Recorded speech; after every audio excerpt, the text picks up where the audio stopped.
Imagine you're in the middle of a high stakes presentation, your audience is engaged, and you're about to sell your product.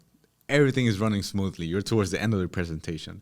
And then out of nowhere, boom, the main screen goes black. No warning, no fix, just dead. Now, imagine this happening over and over for more than a year.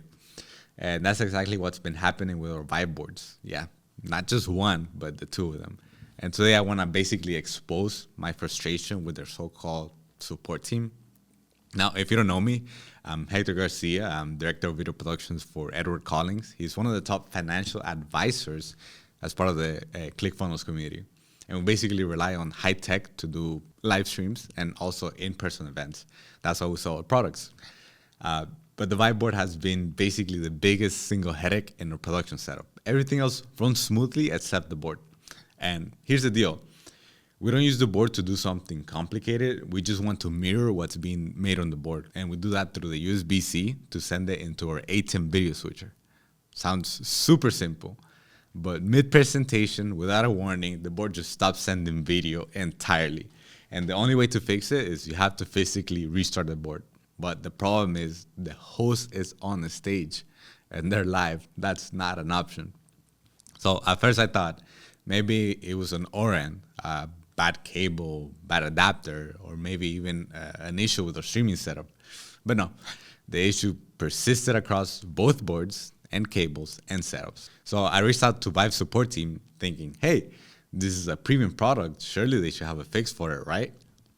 Not really. Let me show you what they said.